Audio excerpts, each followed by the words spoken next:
Hi, did you know that 1 in every 20 women are diagnosed with bowel cancer?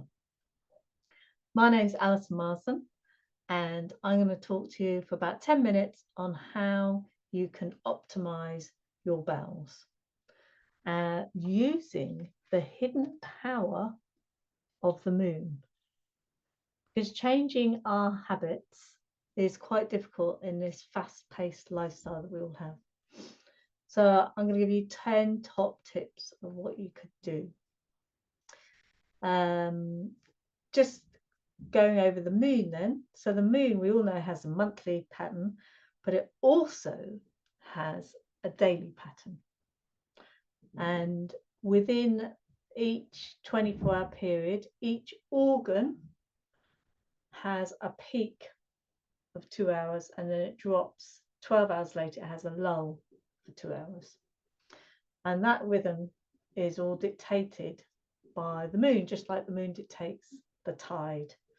So what we're going to do is have a look what we can do to ride the wave. Now, our bowels reach their peak of activity between 5 a.m. and 7 a.m. So what can we do? 10 top tips to ride this wave. So if we rise between 5 a.m. and 7 a.m., this stimulates our bowels, and we can continue to stimulate our bowels to eliminate by doing an oil mouthwash. So it's just putting a little bit of oil in your mouth and rinsing that around. Now, if some people are turned off by that first thing in the morning, then you could start off by just brushing your tongue and sluice your mouth out, because that your body naturally brings out toxins in your tongue in the morning, and spit that out, because that's all the toxins you want to eliminate. And just brushing your tongue and a mouthwash with water can also help stimulate the bowel reflex.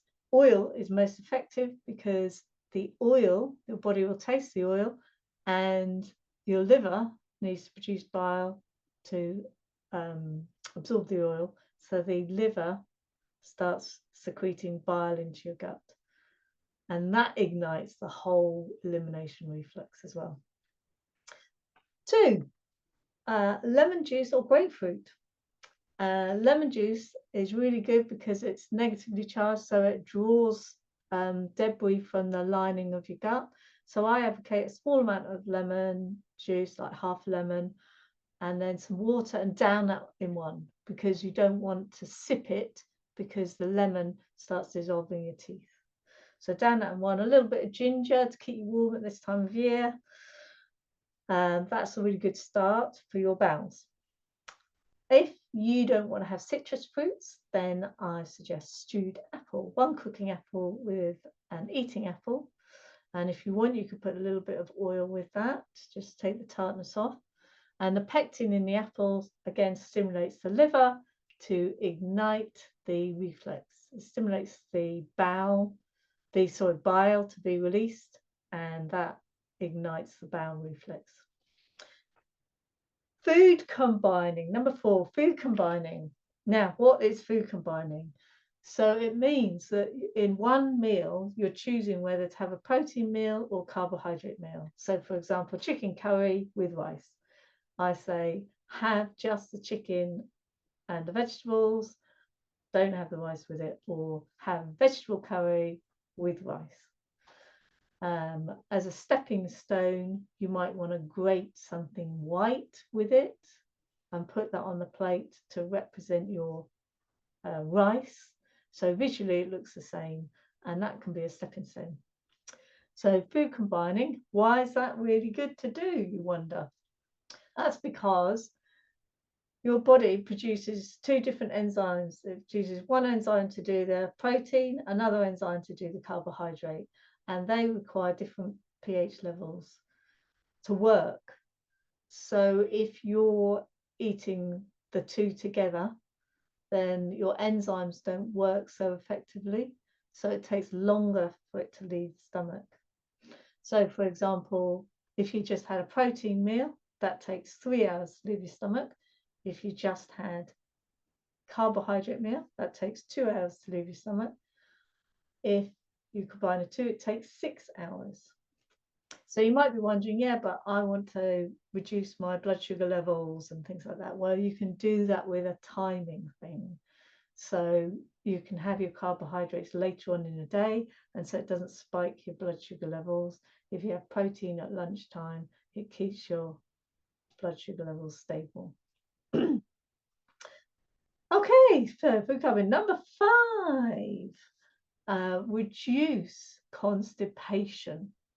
So many people are constipated, and that is causing sluggish digestion. It means the food is in your digestive tract for longer, so then it over ferments and it creates an environment for the unhealthful bacteria to thrive. So increasing your water consumption reduces constipation. Yeah. Eat less foods that are already dehydrating, like oat cakes, rice cakes, protein bars. They're all really dehydrating food. So have food that is naturally hydrated. So you could have something like porridge or soaked nuts. Yep. Number 6 we're on now.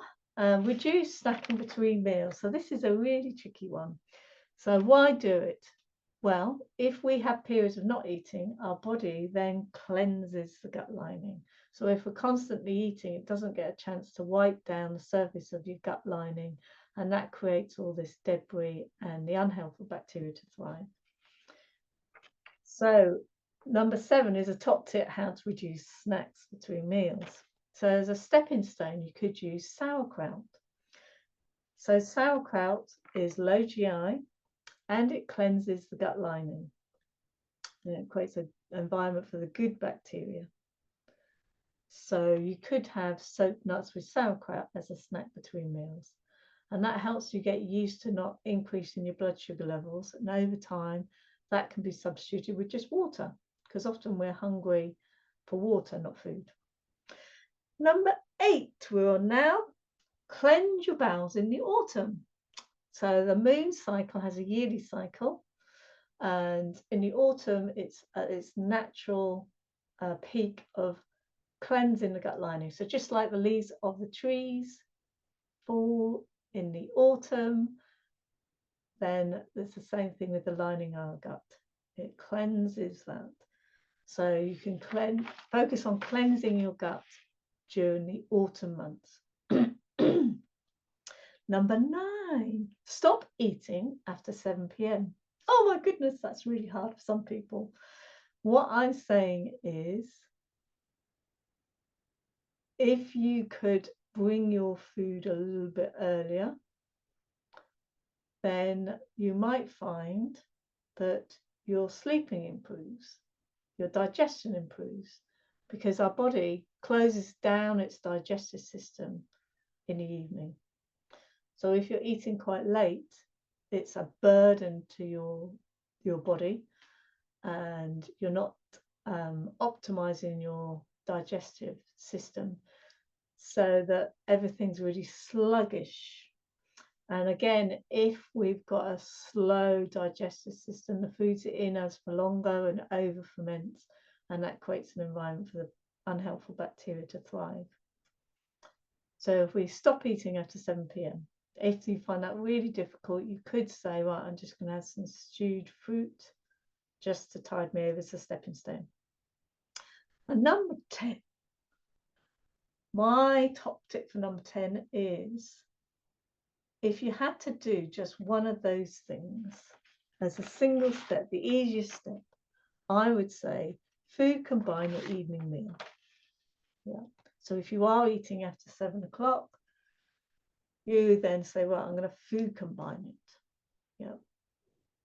That's when people work with me, with my clients, that's the one thing that I say we can do quite easily. Now, if people come to me, I say, rather than doing one thing and try and replicate it for the whole of the week, I say, let's look at optimizing all our organs rather than just the bowels. Let's do all of them. And we'll just do it for 24 hours. So you get yourself really in harmony. And then I say, just eat your normal weight. So you only have to do it for 2 meals, and there's evening meal and breakfast. And then you observe how you feel. And because you notice the food's getting out of balance, because you've created this contrast, you got really in harmony, and then you eat something that takes you out of balance, you've got a contrast, and your body reports that. It's very difficult for your body to report constants that gradually increase, because your body filters out things, otherwise we'll be overstimulated.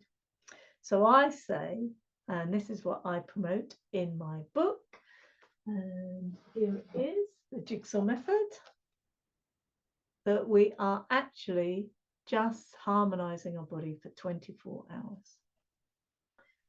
And then you cherry pick which one did you like best that you did. And this is the process that I help people through.